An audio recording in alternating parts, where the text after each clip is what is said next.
During the Zapad 2025 military exercises, the Western mainstream media has been in a panic about things like this. The Zircon missile being launched during these exercises. The Moscow Times, very anti-Russia publication, they have also talked about how there's nuclear strike exercises being conducted during these exercises. Keith Kellogg talking about how he is the point man on Ukraine. Well, he also had some curious things to say about Russia in terms of the U.S.'s capabilities against it. Here's what he said. This is Russia. They talk a big game, but I don't think they're the. And I think right now, the way the Europeans are standing up, I would be very, very worried if I was a Putin. You know, just a comment. He sometimes rattles his nuclear trigger chain by saying, "Well, we're a nuclear power." I'd remind him. U.S. is too, but so's Britain, so's France, and I said just throw it right back at them, and I think you're seeing that with the Europeans standing up right now. It's the Europeans' war because it's the Europeans' backyard and they see it, but it's one of those where we had a discussion recently in the Oval where it goes back to what I said earlier about. I'm sorry to the ladies in here, right? But they were talking about the primacy of the Russian military and how they were, pretty good. And I said to the people in the room, we'd kick their ass. A very irresponsible rhetoric, nonetheless, to be talking about throwing back nuclear capabilities and being able to kick Russia's expletive. But here we are. Well, first of all, about the exercises. I mean, Zapad 25 is an exercise. I mean, the Russians have been conducting exercises called Zapad. Zapad means west in the western regions of their country, and of course now in Belarus, which is an allied country. This has been a practice that the Russians have had since well back into the Cold War. I mean, they used to have Zapad exercises in the 1970s, I believe the 1960s. The biggest one of all ever, the biggest military exercise in world history was Zapad 81, which took place in 1981. And I can remember it, by the way.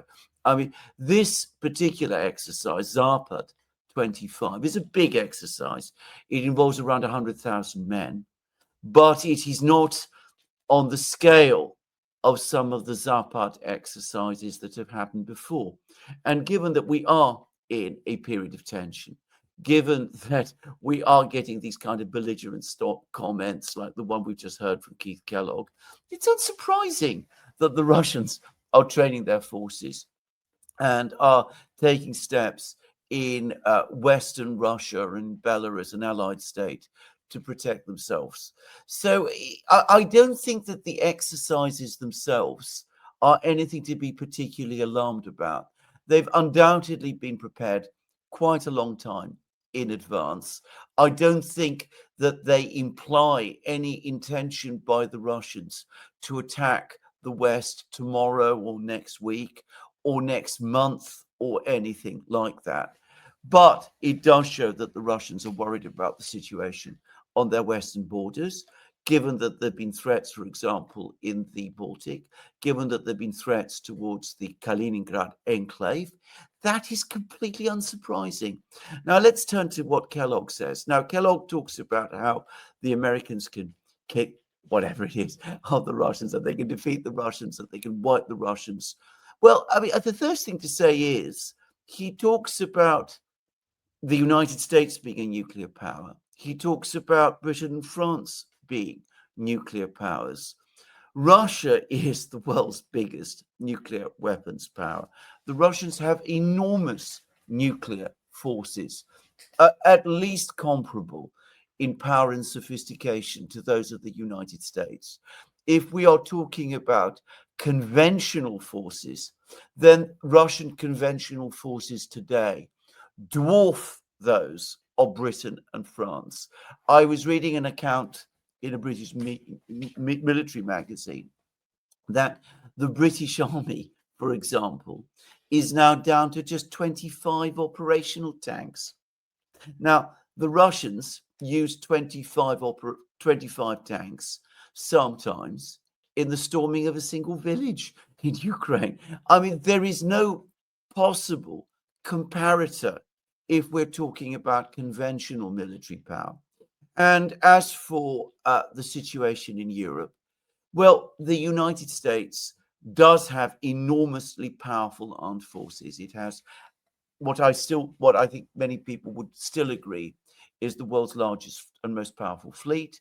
It has the world's most powerful air force, but it is massively outnumbered now in Europe by the Russian army there. And of course, the Russians do have powerful air force and fleet as well.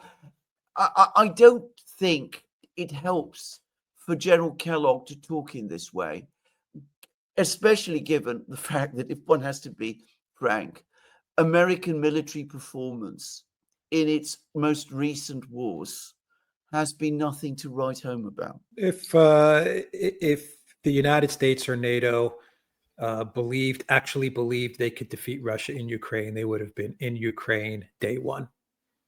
That's simple. They would have been in there with their boots on the ground, with their air force, with their tanks, with everything they had, and they would have gone to war with Russia and easily defeated Russia if they believed that they could have done that. But they know that they could not have done that, and that's why they set up their proxy.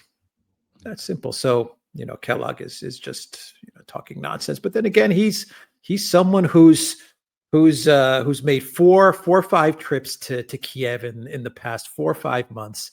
He's getting all of his info from Zelensky. He's way too close to Zelensky and to Ukraine. This guy is not an envoy. He's not a diplomat. He's not an envoy. Trump needs to get rid of this guy, and then maybe, just maybe, he can get to some sort of a negotiated deal and maybe even an end to the conflict.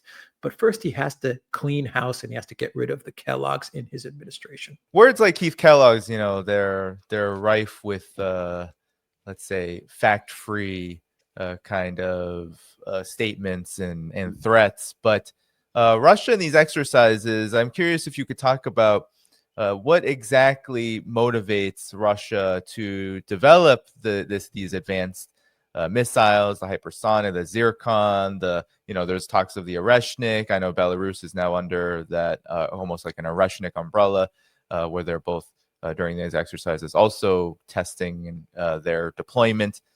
So talk about this kind of buildup from Russia's side, Russia's perspective, and what exactly does it say about Russia's capabilities to defend itself? Because I think this is the big issue here. Is we see Russia actually developing quite advanced weaponry that likely makes the U.S. in reality and makes NATO think twice or three times before getting into an actual open conflict with Russia. Well, that's exactly right. I mean, if we're talking about hypersonic missiles, the simple fact is that as of this moment in time, the Russians have them, and we in the West don't. The Russians are far ahead of the West in hypersonic technology. The only other country that can compare with the Russians in hypersonic technology is China, not the United States, not any of the European members of NATO either. And the Russians have developed these capabilities. They developed hypersonic missiles in part because it reflects their military doctrines. They are a land power. They're not a sea power. They use missiles as a kind of very long-range artillery. And that means that they focus very, very heavily on missile development. So they develop missiles both for offensive war, missiles that they can use against targets like air bases, like ammunition and warehouse storages and all of that kind of thing. And they also use very advanced missiles for their air defense, which is what they use to counter the superiority or presumed superiority of the West in aircraft. It reflects the geography and the difference in Russian military culture. Now, the point to say is it doesn't mean that because the Russians have taken this course that we have an advantage over them, or if they were to attack us, that they would necessarily have an advantage over us. It just means that they take a different they look to different types of technological solutions from the ones that we have.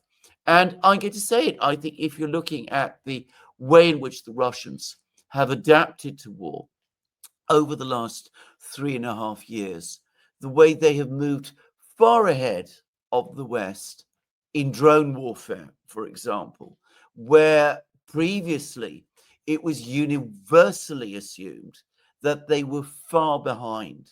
We're looking at a very formidable military system indeed, one which evolves and learns and adapts, and which has clearly the ability to draw on a very, very powerful science and industrial base, and which is absolutely a force to be reckoned with. So again, going back to what Kellogg said, I mean, he's talking nonsense. And the sooner we stop listening to people like him, the better for everyone it will be. Yeah, unfortunately, between Kellogg and Rubio, Alex, you have people that were forced to listen to, and whose unfortunately their words hold policy weight. But your reaction, your assessment to Russia's actual capabilities versus these words of war, I should call them. No, I'll just add on to what Alexander said. The Russian military is also a military that is built to defend its area, its country and its sphere.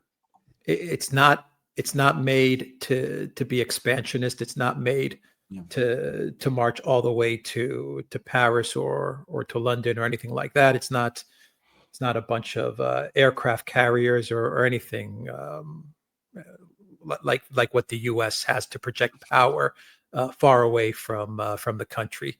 It's a military that is set up to defend and protect its borders and any threats to the country and to what it considers to be its sphere of influence. So that's the Russian military. That's what it's made to do, and it does it really well. Yeah, and Alexander, I'm sure you were paying attention during the 80th anniversary that China held of its victory over Japanese aggression, where there was also a kind of similar panic in the mainstream media, U.S. and the West, talking about all of the advanced weapons, the Dhaiphong, intercontinental ballistic missile, all of this. And, people I've spoken to from China, close to China, they say, well, this was not a demonstration. It was almost exactly what Alex just said of our offensive capabilities. It's a demonstration of how we're not going to be treated like how we were 80 plus years ago ever again. And I'm guessing that Russia is in a similar kind of position, and that many Russians may feel the same about their own military capabilities. But given all of this, Alexander, given that comparison and just where things are in Ukraine, how do these military capabilities then actually reflect on the realities on the ground in Ukraine too? Because I think Alex brings up some really good points.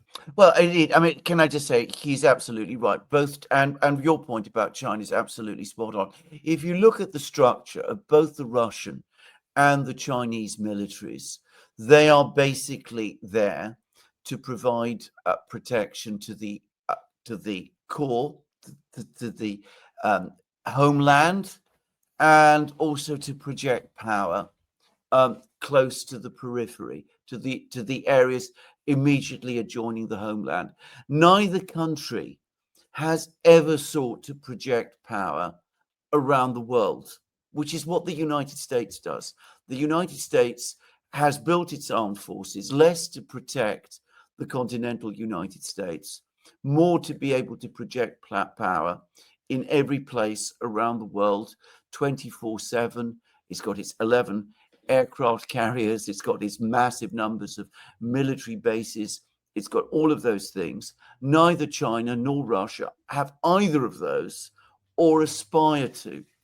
But when it comes to wars on their periphery, and this is what we're seeing in Ukraine, playing out in Ukraine now, the Russians can, over time, when they concentrate their resources, they can bring resources to play, which are ultimately overwhelming. And by contrast, when the United States and the West tries to project power into precisely this kind of area close to the Russian border, you very quickly see that they can't sustain it. So Ukraine is running out of weapons, it's running out of tanks, it's running out of shells, it's running out of artillery pieces. I've been told by somebody who's in a position to know that Ukraine has pulled nearly all of its guns now to the west bank of the Dnieper because it is so heavily outshelled east of the Dnieper against the Russian army now.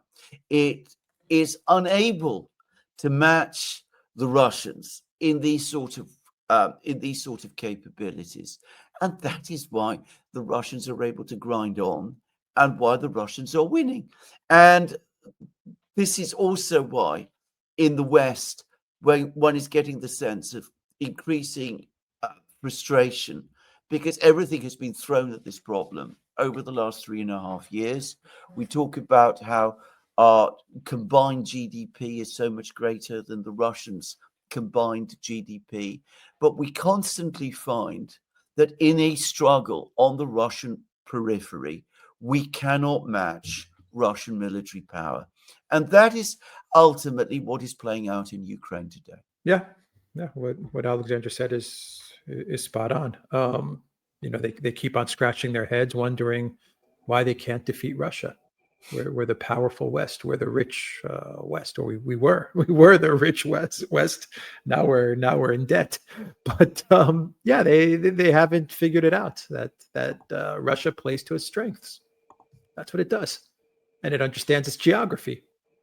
And they misjudged. They misunderstood Russia's economy, the way Russia works, Russia's industrial capacity, the way it can manufacture weapons, its manufacturing output. They bought into the John McCain gas station masquerading as a country from 2004, 2005, whenever John McCain came up with that slogan. They bought into it back then, and it's become doctrine.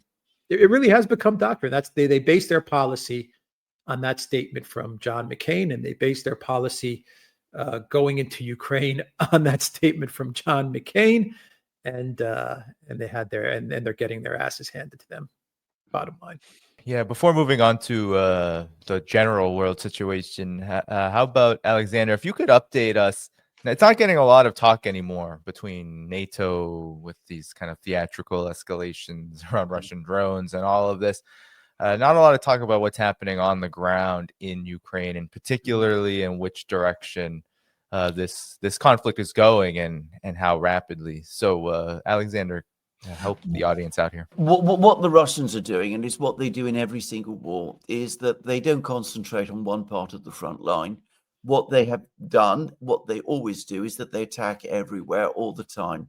And it continues to be a policy of attrition. Russian military doctrine is to use attrition to destroy the enemy's army.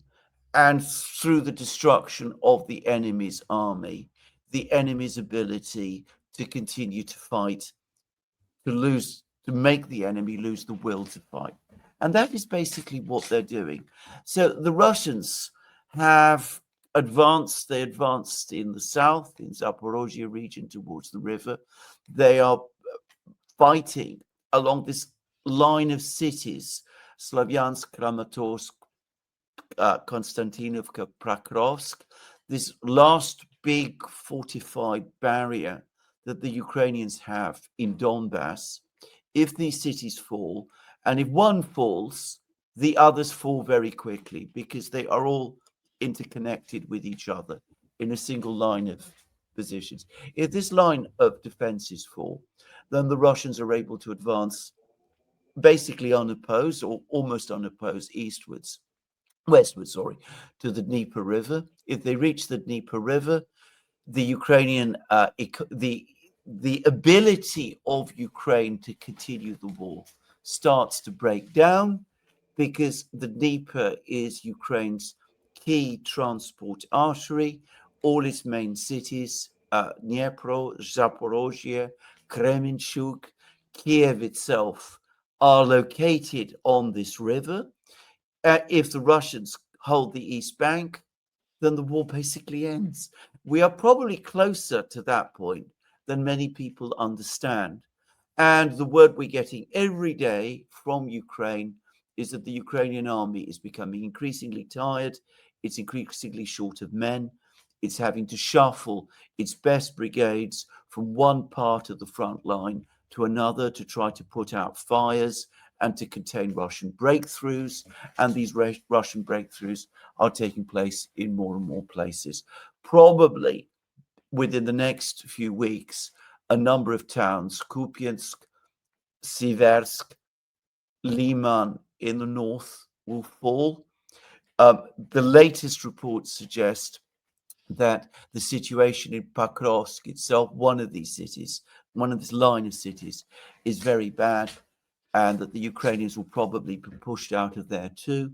But one way or the other, however long it takes, this barrier will break. The lava flow, as apparently the Pentagon calls the advance of the Russian army, will surge through. And as I said, beyond it is the Dnieper.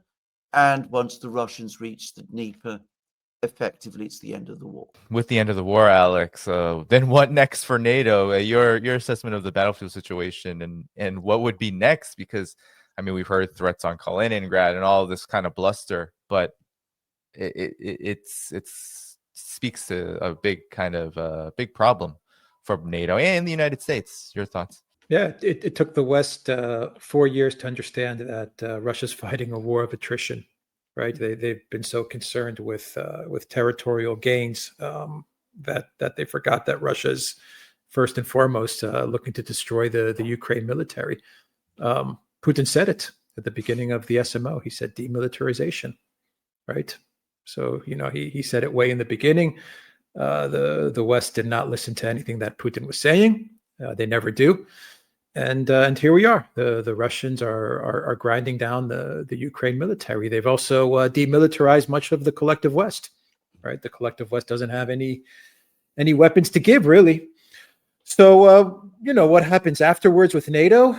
NATO's gonna try to make the argument that they need more money, that they need more budget to protect from the oncoming Russian military. Now that the Russian military has won in Ukraine, Putin's going to set his sights on the Baltic states. He's going to set his sights on Poland and Romania and Paris and Amsterdam. And so we need to bump up our military spending in order to defend against the Russians marching westward. That's going to be NATO's play. But they need the United States. That's the key. And we don't know what Trump's going to do, if it's even possible for the United States to walk away from NATO, or at least to cut back from NATO. I don't think it's possible. I don't see that happening.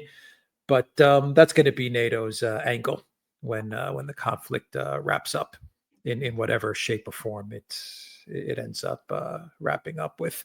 And also don't discount the collective West looking at other regions to create certain troubles in. For example, Moldova. That could be a hot spot. They haven't given up on Georgia, right? So I mean, they're going to poke around and try to figure out something, but Ukraine was the big one. That was the war that was going to get the regime change in Moscow, and it was going to be fast. It was going to happen in 3 months with the sanctions. The government of Putin was going to fall, and it was going to be game over, and it didn't work out like that. So, we'll have to wait and see how all of this unfolds.